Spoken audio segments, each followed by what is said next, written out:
Welcome to today's episode of the Seven Figure Journey podcast. I'm one of your hosts, Miranda Daigneault. Today, I have the privilege of speaking with Alex Sunshine, who's the founder of the Rising Sun Agency. Welcome to the show, Alex. Thanks for having me, Miranda. Appreciate being here. So excited that you're here. Why don't you tell me a little bit about your business? Like, how did you get started and how did you get to be where you are today? Sure. So back in 2017, um, when I was working in corporate real estate and corporate sales, um, I came across my girlfriend's Instagram account, dumbfounded by the idea, because keep in mind, I didn't have an Instagram account in college, and I had a marketing degree, and they definitely didn't teach me any social media marketing stuff at the time. Wow, So that's when not so long ago to not have social media be on the agenda there. well, the Wow. thing is, listen, Instagram was around when I was in school. I just personally didn't even have an Instagram Sure. account, and it wasn't looked at as a business really yet. I mean, there were the few that Oh, figured out it was were got crushed it, but sure. it wasn't like a thing yet. But when I came across, I was just kind of dumbfounded, or not dumb, like not starstruck's the wrong word too. That's a really bad way to put it, but like it blew my mind that somebody in college going, to a state university, like, coming out doing a PR role, typical, like, but like wasn't paying enough attention to this account that had 100,000 people looking at it. Because I just remember thinking at that exact moment, like, as she was doing her 9 to 5 job, I'm like, what are you doing? I don't mean to intrude, and it's not my place. And looking back, I probably should have not even brought that up to her. I should have just realized what this was. Sure. But I'm taking the point because I was right, because she's still doing this now. Um, but the point I made was like, you're sleeping on a beast here. Um, and I don't care what people say if this is a job or not, because I got it from everybody. Um, you should go pursue this thing because this is a new era, and I was right at the time. Um, and I also, I could tell, like, there are influencers, but then there's missing the business side of it. That's kind of exactly how I came into this space, and I was helping her at the time, do like social media deals and PR events, and different types of growth hacks to grow the channels further. And um, I just became enamored in this space, and I studied every little detail there was. I studied the Logan Pauls, the KSIs. Um, you know, Jen Selter went to my high school, so like, I mean, that was just everybody knew about her, but I was entrenched in the whole thing. And there was one thing on Logan Paul, minus the fact like he was really, in my opinion, one of the true core influencers in the space. But there was a segment on 60 Minutes, and I'll never forget it. But they asked him like, oh, like, I see you did this Dunkin' Donuts thing, and you were just like, he was like rolling like a donut poster or something for them. And the guys like ask him, oh, like, you made $200,000 for this 1 30-second spot, which is because you have the reach, so the same reach as like a Super Bowl primetime commercial, which is like, and he's one person, like NBC or CBS, they're a whole army of people. Like, it's a one person media company, and and if you go look up the interview, it's like you could see Logan Paul when they were asking him this, like, he was a jokester online, but he knew who he was talking to in the 60 Minutes interview. He understood the assignment, and he was stern and serious. And I'm just like thinking, like, this is way more of a business than people realize, and what's being displayed. And even if he wasn't like that, even if he was like a total, part of my French, ass in the 60 Minutes interview, I also knew that it didn't matter because there was still economic value to what they were doing. And there was a need for professionalism in assisting them. And that's how I started Rising Sun's agency after that. And I haven't looked back since, been blessed. Amazing. So this is such a great story. Okay. And how did you start to grow? Now, like, how many agents do you have now? How did you get it to be sort of like its own entity and its own thing? Yeah, sure. So from 2019 through about beginning of 2023, which is really only a short year ago, um, I've always operated it as a one-man business. Self-admittedly, I don't think I was necessarily the best entrepreneur. I think I'm a really, really good influencer agent. That's what I kind of consider myself as. But in terms Huh. of entrepreneur, a good businessman, but not entrepreneur, like, looking back, probably not so much for the first 4 years, because I was just entrenched in my own performance, and I got really good, maybe rightfully so. I stood in my own lane. It was a new space, a new landscape. And, I wasn't looking at building the biggest business in the space. I was looking at, like, I wanted to be the best agent, and I wanted the people to say, like, call Alex Sunshine. if they needed help with endorsement deals and managing their channels. That was my fundamental goal, and building good reputations and relationships with talents. And, my whole career, I've never asked for a check that wasn't the majority of it going to the talents I represent. I've never taken checks to just like say I'll help a brand pocket most of the money and then try to abuse or use influencers. I've never done that. I have no plans on doing that really. So I've always advocated for the community.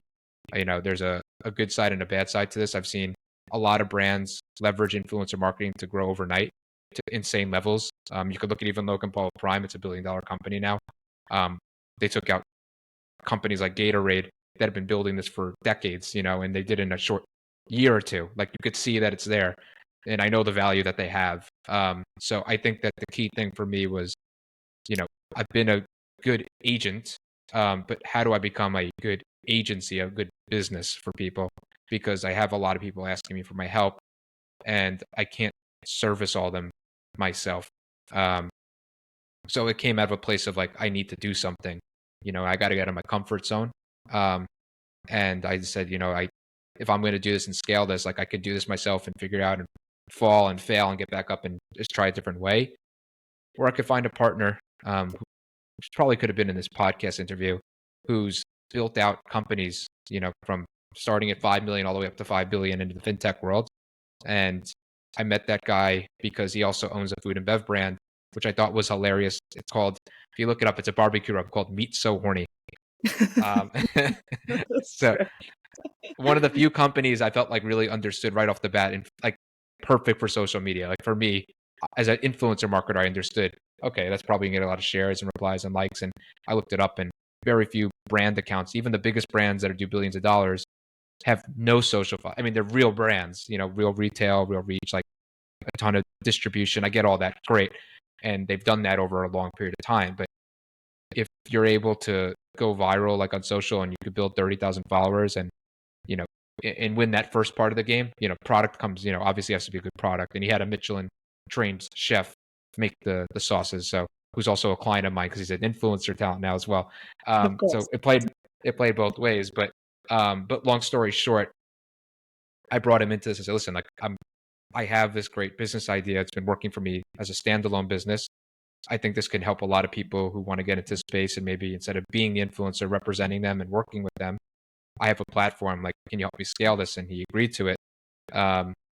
And we've been at it, for almost a good calendar year together, building the foundation and scaling this up and building the platform. And we could confidently say that, we're growing. We have, 25 agents already doing exactly what I've been doing over the years. We want to get to, by the end of the year, 110 agents. Because I think there is a real supply and demand issue in the space right now. There's about 64 million plus influencers, all underrepresented, all being funneled through a tech platform that doesn't care about them. And my goal and mission is to say, hey, like every talent deserves a dedicated rep. Every talent deserves proper infrastructure, videographers, people that help them amplify their reach, and a good strategy, so they don't have to worry about burning out or have to worry about what's going to happen to me if the algorithm. We provide those resources, and I think that the sky is a limit in that sense. If it's not someone else, then it's going to be us. This is amazing. I'm Yeah. so glad you're here, and that you're sharing your story. There's the volume, the scale, the potential that's in front of you is incredible. You don't need me to tell you that, but you can see I'm a little in awe of hearing some of those details, which is awesome. So Sure. as you have, and many more challenges in the future, I'm sure, but as you think about how you got your team to where it is now, and the story of being like the solopreneur and just being really good at your craft, as I see it, like whatever it is that you love, and then one day deciding, well, I guess I should probably let other people be a part of this, right? Or I need help in order to continue, in order to grow. Like that story's pretty familiar to me, speaking to business owners. That happens a lot. And then you end up finding yourself in this place of leadership and trying to figure out how to get other people to effectively do your thing, or, just run the business. And meanwhile, you're like, you didn't start the business because you love leadership necessarily, right? Like very few people do. So when you think about your team and how it's gotten to the place where it is now, what's a lesson that you learned? What's a key takeaway for people, for business owners, as they are sort of building and growing their initial core team? Sure. It's funny because I think I've been on both sides of the fence on the point I'm going to try to make. And I think if you ask anybody, you'll get a different answer on this, which is why I'll bring it up, because this is just what I take away from it. I think as you start to scale the business and like the team gets bigger, I really think it's important to not feel too removed from the business that you're building. And I think I've found myself guilty of that to date. For good reason. Like if I'm busy, like a fundraiser, a big part, like there's like things I'm very, but like in the long run, like I really want to be more in the trenches with my team, and being involved in, you know, feeling more present in this world. Because I do think we have always lived in a corporate world where I think the founders and the executives have felt kind of detached from the rest of the team, especially in like in an office setting where like offices being at like the highest level, and then there's like everybody. Like I think, especially in a remote world, and especially I think where there's so much pushback from corporate in general with like layoffs and a changing landscape and remote work, like there's no reason that myself and the team shouldn't feel connected to everyone, and you know and they know everything that's going on with us, and there's feeling that they're actually part of the journey. They're not just like kind of building for somebody else. And I think any organization, somebody has to take the lead and the charge and be a leader. So I want to, you know I have to do that role, but I think it's important that they don't feel like I'm just marching in my own direction. um and I care about everybody that's coming to the company, especially right now. And as it grows, there will be something I'll have to be actively continuing to do and not lose myself in this. I love that. So when you think about enabling them to feel like they're along, the journey with you, right? Like they're part of the thing and growing it alongside you. How have you been able to make that happen? How do Sure. you think you've made that possible? Well, the thing is, I've shared a vision. A lot of people that come into the organization, like they're either have been in the space who like agree with the vision that I have for it, and like that there's a real fundamental problem and there's real value prop. And then there's some people that, um, you know, don't know much about the space, right? They come from a different industry sector. Like they're probably maybe not in industry, in the influencer world because it's so new, but like they want to be in it. Um, and I think you have to know the difference between like if they're already educated in the space, inspire them. If they're not, educate them, but nonetheless still inspire them, right? So like it's just kind of figuring out at what stage they're at there, but staying true to the mission. And I think if people feel inspired, they'll want to be here. If they don't, and it's then they won't care to build this. It's got to be a reason. Just the money is extremely important. They all want to make money, as agents, and they definitely want to make money for their talents. But it's also like a specific way of life. Like the way we're structuring this, it's like it's total freedom in the sense where, um, they get to play with some of the coolest people in the industry, and they get to, play on a team with like-minded individuals right now, like myself. And, and I don't think this culture is going to fit everyone. For the most part, I've seen a lot of people just not understand it. And you can't force that on someone. Like they're either going to want to be in it. They're going to it's going to come somewhat naturally. Cause I don't think it's easy to just pick this up without having a natural instinct on how to act in the role. And just I think it's once you find that, it's exciting to find like-minded people and working together. I love it. You touched on a lot of things that we talk about at Elite, and use some of the same languaging that we do, right? Like Sure. vision and culture and that sense of belonging, right? So important for people, for team members and for business owners as you think about growing and adding more in. So I think you're right on track with the way that we would think about it at Elite for sure. And that brings me to something else I'm excited to talk to you about, because I Googled you before the podcast, and Sure. you have some statements on your website that you have sort of teed up as "we believe" statements. And they look like what we would call at Elite your core values, like the core values of your team. And I love that you have those and that you have them shared. And specifically, I love what you've captured there. So can you tell me what those "we believe" things are, like what they mean to you and how they came to be? Yeah. So I think fundamentally as an agent, and we tell our clients and influencers this all the time, but um, I think they need to know that somebody's really truly in their corner. Um, and whatever stage they're at, like if they're, because like I said, I've said this before, I'll say it again, like there's always a higher mountain to climb. And, there are big talents that are thinking about like, how do I, become like Sydney Sweeney or Addison Rae or like, and they're already doing so great in their own mind, in their own way, or they're small and they're breaking into the space and they're getting a little bit of steam and they're like happy to be like the bigger person, they're not even thinking about, right. They're all like thinking like from like levels, and like when I think we say we believe in like the people who they are, like they are their own value proposition, they're unique in who they are. They don't have to value themselves based on a vanity metric. I think what's great about the influencer space is it's also bulletproof to technology and AI, because people want to hear from people. People need to only relate to human experiences. That's something that can't be replaced. And if they start comparing themselves as numbers, they're actually taking themselves out of the game of their unique value proposition as a talent. And that, there is no comparison. It's just be you. Like that's, and we believe in that. We believe in you. And we know every talent is unique and different that way. And we're very confident that we're going to open up a lot of doors for them in this space. It's so good. So good. One of the we believe statements that you have specifically talks about alignment in values, says something like alignment in values is a necessity. How do you think about matching up the right people? Yeah. So when you say matching up people, are you talking about like the agents to influencers or Yes, influencers to sorry. brands? Agents to influencers or brands, either way. Yeah. Yeah. I mean, I've And from seen, a values standpoint specifically. this is a really good question. So a lot of the people that I've worked with in the space, um, I don't think it's like a dating app where it's like I'm like them or like our values are the same. In fact, a lot of the times I work with people where we might not have the same values at all. Um, what's important though is that as an agent, we understand what that influencer's values are, um, and embrace that and represent who they are and what they're trying to do in the creator economy. And even if we disagree, or even if we're, if we were not business people but we were just friends and try, like we have to do a good job of endorsing them. So I kind of explain that to my agents, like, this is not about us, it's about them, and making sure that they're heard and believed. And for the most part, as long as there's a nice and there's respect, like we don't.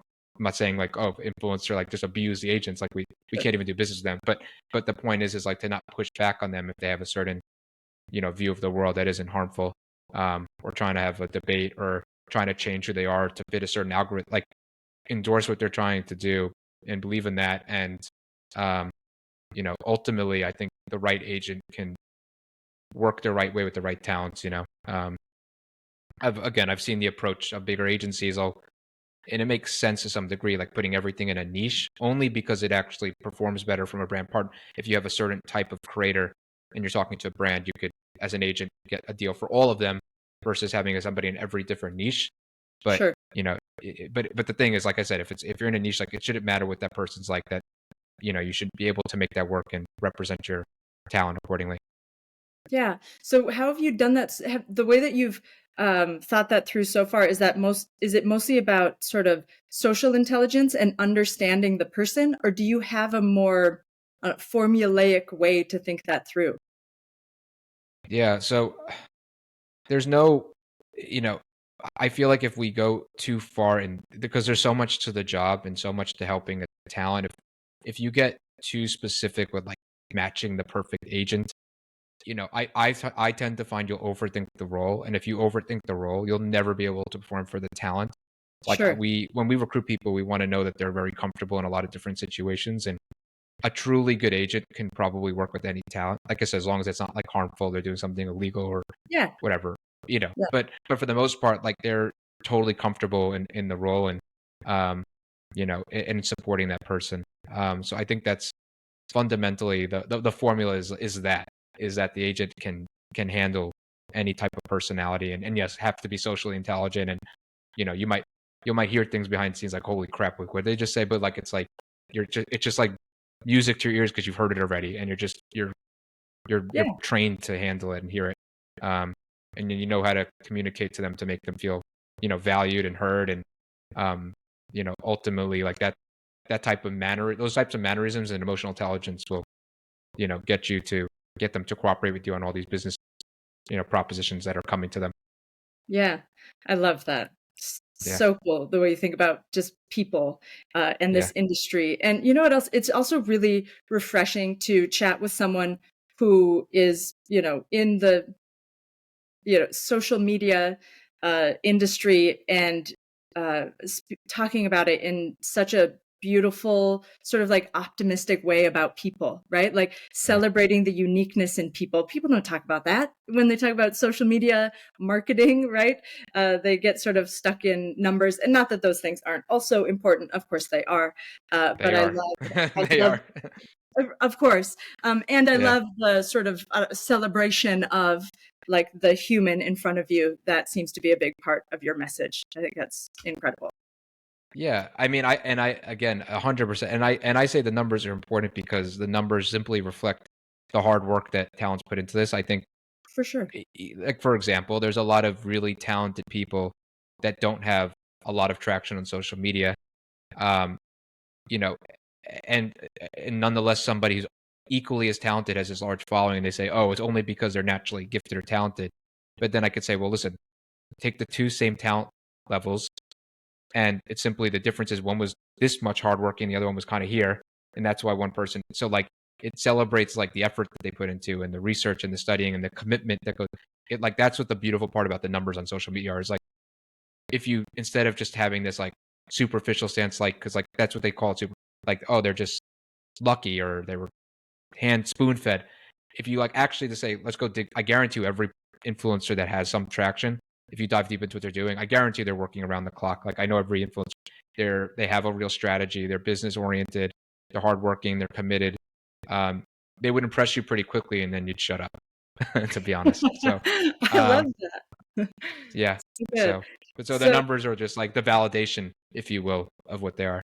sure. Um, And it's still a business, right? All of those things are important. So it's yeah, clear that you have a sort of a love of seeing the individual in front of you. I'm sure that ends up working out really well for you in your leadership role, your role as you lead agents and you lead your internal team. What other let's say wins or successes have you had when you think of yourself as a leader in terms of leadership? sure. So I would say the retention rate at the agency right now is definitely something that I think speaks volumes to leadership. The turnover rate is extremely low. The few instances of people that have left um, might have been within the first week or two because you could find out quickly if it's a cultural thing. Like, but it's usually like once you get to know, like that's like once they like understand what we're trying to build, the culture, um, what the business plan is, how we engage in all these situations, how unique what we're building is, like what we're trying to be innovative in a space that I think continues to evolve itself. There's no way to not be innovative unless you're literally trying not to be anymore. Um, and people are buying in; they're excited to be here, and you don't have to tell them to be online at 9 a.m. Like you're going to get a text at 8:15 from them, um, which is that's the telltale signs. And I don't feel like I have to be on top of people, and I don't think anybody in the company feels that way. We're just genuinely working together, building something, and um, that's a telltale sign for me. So good. Yeah, So yeah, good. I have to call out one more thing that I saw on your website that I think is, I don't know, stood out to me. And sure, you specifically say, or it's next to your bio, that you get to help people chase their dreams, and that excited the hell out of us. Can you think of maybe someone on your team or just someone that you've helped that you have helped sort of chase their dream? Like, can you give me an example of that? Give me an example of someone that you've been able to make a difference for. yeah, absolutely. So one of the very first talents I ever signed, her name is Allie Levine. Um, when I broke into the space, I was well confident, and I've always like I looked up to like the Jerry Maguires of the world. I was always entertained by Andre. Everybody here is like Jeremy, are you Ari Gold? Are you Jerry Maguire? Like I always kind of I steered more in the Jerry Maguire lane for me.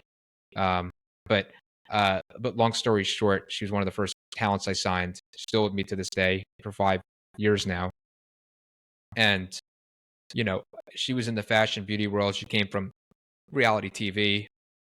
As an agent that's just getting started, I'd be lying to you if I said like we weren't thinking about, the deals and the numbers. And making sure we had enough money coming in, especially in my first year. But I think over time, we had a phone call where she said, like, like, I don't think this space is right for me anymore. Like, I want to be more in meditation, and I want to be more in like health and wellness, and I want to be, yoga and mental health. And so like she wanted to rebrand herself, which is a lot of the time a death sentence to an influencer. Having to change lanes. It's just like you built an audience for a specific reason. It's almost, if you think about it, taking a chance at starting from zero again. But I was extremely supportive, and like I knew it was important to her, and I told her she should do it. And she was like, should I make this investment, this investment? I'm like, it's going to take time, and it did. It took a year or two. But Awakening with Ali Levine, it makes a ton of sense to me. Like I knew I was going to be probably going to be losing some money out of it, but I was like, I wanted to be supportive of it. And to your point, like chasing your dreams, like it doesn't have to come at, everybody says like right when you open the door, like chase your dream. I'm like, it's not really how it works. Like I'm not going to just sell you a dream. It's like, this is someone I worked with for years. She's a hard worker. She did a lot already. And sometimes those dreams don't come at the beginning when you first walk in. Sometimes they come down the road. And she's Awakening with Ali Levine's doing great right now. She's got a great podcast. And we just did a deal in the health and wellness space, like a partnership, like she's starting to get money from it. So, I think it's a really good story on how I think a lot of talent should view the relationship when they come into an agency, how like you don't snap your fingers. It's like it can just be an evolving relationship where there's going to be obstacles, and being supportive. And I think that's where dreams really come from, is that going against the obstacles, not from like, here's a golden star on a silver platter when you first walk in. That's right. So good. And I don't know what I'm experiencing is what we do at Elite is similar in terms of helping people, chase their dreams, right? Grow their business. So I also get to be kind of on the outside of that, or a small part of someone's journey as they achieve their dreams. So I feel you on that thing for sure. For sure. Cool. Let's talk about, let's get real for a second, because so far we've sort of focused on celebrating you and the successes that have come from your business. And like you just said, there's also lots of obstacles, right? There's always challenges.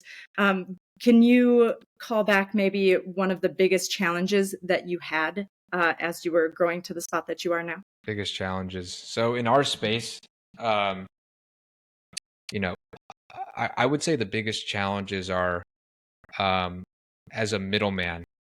The thing is, like, a lot of times, if you think about any business model, usually you need one yes a lot of the times, like to get things to happen. Like if you have a food product, or you have a tech product, or like you only need one party to sign off on it, right?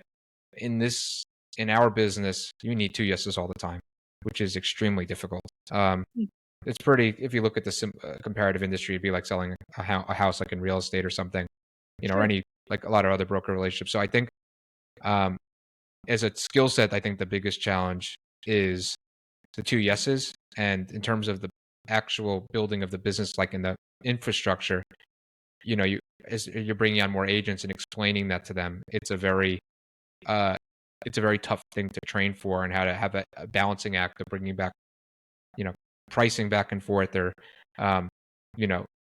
thinking that you're onto something because one side's optimistic, but like then your other side is like, oh crap. It's like, you have to have thick skin. So I do think that, the building out, finding the right people to understand that relationship is extremely challenging. I would also say that in the influencer world as well, and this is something that we're solving for, is also in any other, I can't think of any other service out there. It's pretty crazy, but like usually when you do work, you get paid right away, like, or you get some type of pay, like payment schedules. In our space, like you don't get, not only you get paid right, it's like literally it's the contract gets signed, you do all the content, you go live with the post, and then you get paid 30 days after the post goes live. That's the standard in our space. And a lot of people I brought into this are like, well, why don't we change that? And I'm like, listen, like it's already set in stone. Like this is how you don't get the partnerships if you don't engage in that manner.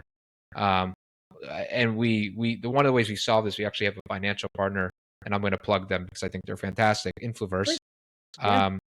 But what they're doing is they help finance, it's like AR, accounts receivable financing. They've helped us finance that payment sooner, so we can get our talents paid sooner, so they don't have to wait. which has been a competitive advantage to us as an agency representing talents. But it's been such a struggle because the simple, even like in the wording of saying they're paid 30 days after, like you can expect it, but like there's so many horror stories of talents never getting paid. And the worst part is, yes, it sucks that we don't get paid, but when a talent doesn't get paid, they could look to the agency like, hey, like what happened, like, and then we're like in this like spot where it's like, well, we didn't take the money and not pay. It's like it's literally a scenario where we just got ghosted. I would say it's happened to me on a handful of times, maybe. Like I've probably done 1,000 campaigns personally. Like, so it's a very small percentage. But like I said that those stand out to me so much because it could make you look so bad and it's so out of your control. So I would say like those types of things are the big, if you think about that balancing act between what influencers and brands and what they're thinking of you. Because like, how do you make both sides like you? It's like a natural people pleaser in me. Like, how do you like know that you're doing the right job by them? You have a good reputation, like, and that's the most important thing right now because this space is just growing tremendously. And the brand reputation, what RSA stands for, it's the whole value of what we have to offer right now. So That's so interesting. So do you think that's your biggest challenge moving forward too? Like, do you think that's going to be the biggest piece as you continue to grow? I think we're actually solving that problem. I mean, the influencers and like, I think in general, like, I think, again, this could also have been the small agency thing. Like, it's a little bit different, like, you don't have the top of the top legal counsel or, collections, and there's also a lot of people don't understand the service. Like, like they'd be like, oh, like all they do is post on Instagram. I've heard that all the time. It's just like, that's, that wasn't just a post. That was a platform that they worked their butts off building. And that was content that they spent, 15 to 20 hours editing and shooting and renting out space. Like, so like, it's just like, and there's real value there. But like, I've heard that too. Like a house is a real asset, but not a social media account. I'm like, that's just also wrong. Like, it's just not, there's 100% is Fox and CBS not assets. Like, what are we talking about here? So, I do think that the stigma of what the space is slowly getting removed. I think the thing I'm most optimistic about, and I think it started with my partner, Robert Gilbert, but I think seeing an older audience, or not audience, I don't know, older demographic of people coming into the space, whether it's an audience or as participators and, leveraging this for their businesses.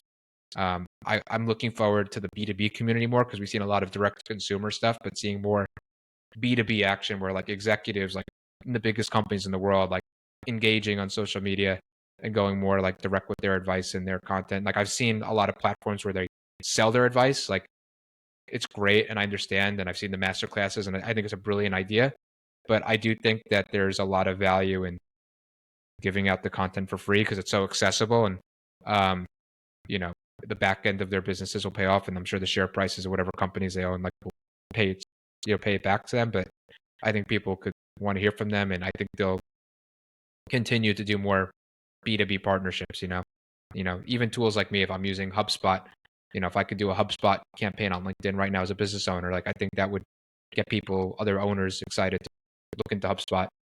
So I think that's a very interesting trend that we're seeing for 2024. And, I can't sit here and say, oh, my ideas are on paper already. I think they continue to come to me as we go. And I'm going to keep acting bold on them as I get them. I love that. So good. Yeah. So good. Yeah. Okay, I want to ask one more question about challenges or obstacles in front of you, and then we can wrap up. So you have big goals about how you want to grow your agents, the number of agents that you help, and as that number increases, I wonder what you think the biggest challenge is going to be, or the biggest obstacle in front of you regarding growing those people, that number of people to the size that you want it. What's the next big thing that you're trying to figure out there? So I would say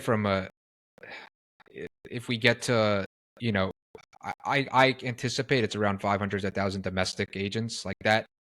I'm not worried about, believe it or not, because I think the thing is the culture aspect of it. Like I think I know how to work a team and I know culture here. I know the partnerships that happen here, the brands that participate in this marketplace. Like I'm pretty confident in domestic standpoint. And once we get there, my main concern and main challenge is going to be once we go overseas or to other markets. I feel like I'm going to be pretty much passing off the baton at that point. if we go and I'm not that culturally familiar with other markets, and I think we're going to run into a ton of roadblocks, and I'm definitely going to be concerned as compromising the RSA and what we're going to be elsewhere. But um, I think it's a bridge you have to cross when you get there, and you're going to have to find the right people that can understand that, and we could, that's going to be a conversation for another time probably, but taking it one step at a time. I think let's making it to 2025 and focusing on what we have here. But I could that to scaling to what we want to scale to. I do think the other markets will be very challenging. I love that. And I love your thought process around, it's going to be about finding the right people, right? Yeah. When your teams are smaller, typically the businesses that we talk to at Elite, they have teams around, say, 10, right? The average is maybe 10 team members. You are often still in the mindset of like, I need to go figure this out. I have to be the guy or the gal to go solve this problem and go do this thing.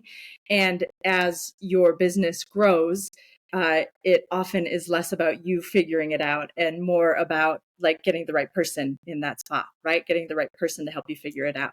So even if our listeners are not in, influencer marketing or, want to work in the numbers that you are, as far as, the people that you want, number of people you want to work with, still that idea reigns true for them, right? Is true for regardless of where your business is. If you don't know how to do a thing, then the question is, and even sometimes just because you're too busy, you can't do everything for every part of your business. The answer is often, who's the right person to solve that problem. Exactly. 100%. That's spot on. Love.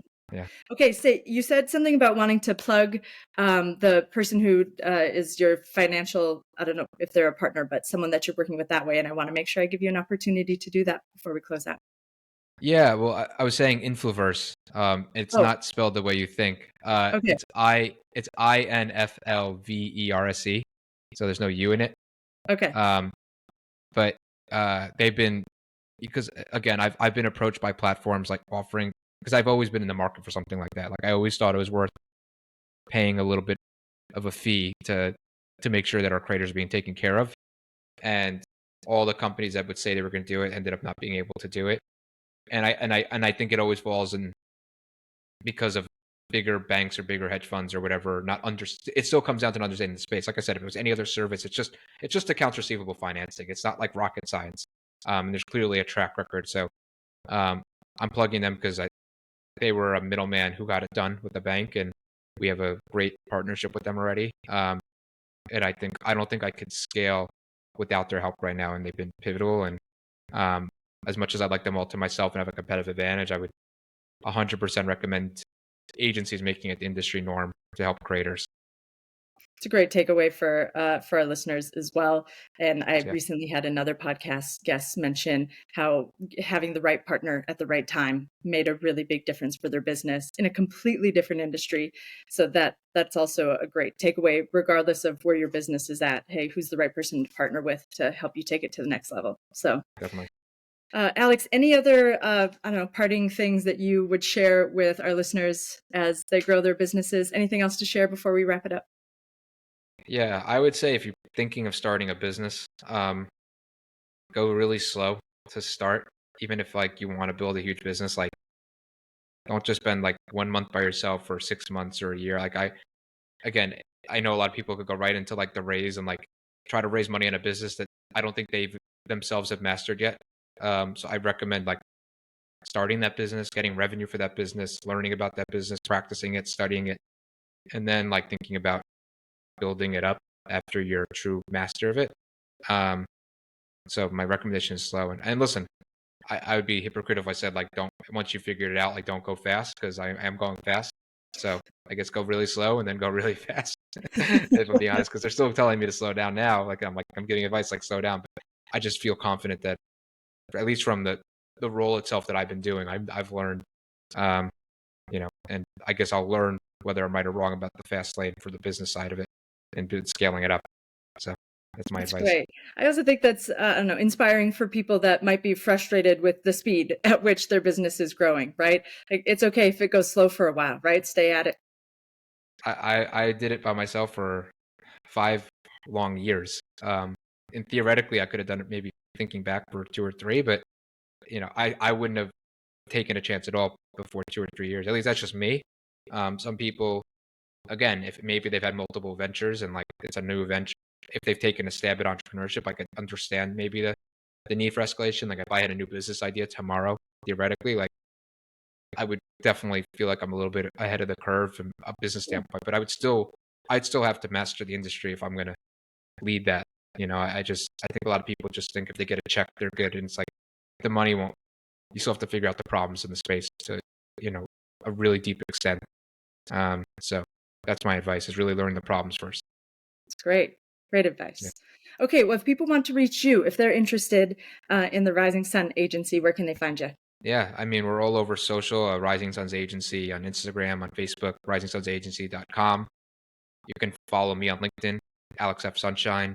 And I would also encourage you to follow the Real Vibe TV, which is a media business that we launched at the beginning of the year. And we have a lot of exciting content on there, like Spotlight Secrets, the Bread Hustlers with me and Robert, if you want to hear more about my business stuff, and other business founders, brand founders.